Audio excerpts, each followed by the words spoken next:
আগে ফুলগুলোর কালার দেখো, কি সুন্দর না? ঠিক এই কারণেই না শীতকাল আমার এতটা ভালো লাগে। এত সুন্দর সুন্দর ফুল পাওয়া যায়, আর বাড়িতেও নানা ধরনের ফুল গাছ লাগানো যায়। আমি তো বাড়িতে সেরকম ফুল গাছ লাগাতেই পারি না।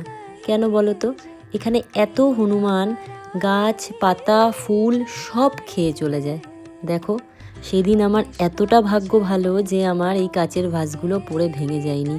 কি জানি কেন হাতটা না হঠাৎ স্লিপ করলো।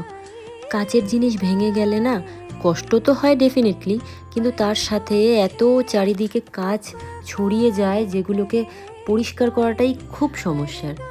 আজকে তোমাদের সাথে একটা আমার শাশুড়ি মায়েরই মাশরুমের রেসিপি শেয়ার করি।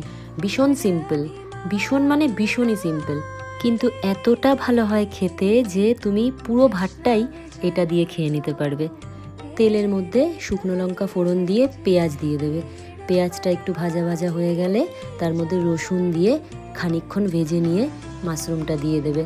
তারপর মাশরুম থেকে একটু জল ছাড়ে, তাই একটু ঢাকা চাপা দিয়ে তার মধ্যে হলুদ নুন আর বেশি করে একটু লঙ্কা দেবে।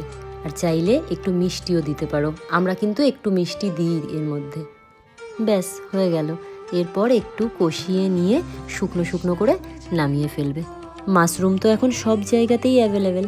এটা খেতে এতটা ভালো হয় না, তোমরা অবশ্যই একবার ট্রাই করে তারপর আমাকে জানিও।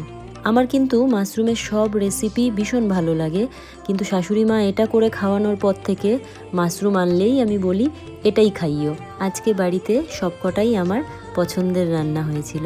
মাশরুমের এই রেসিপি সাথে ফুলকপি আলুর তরকারি, যেটা আমি খুব ভালোবাসি। আমি কেন, আমার বোনও ফুলকপির তরকারি ভীষণ ভালোবাসে। আর তার সাথে আমার সবথেকে প্রিয় মাছ ট্যাংরা মাছ।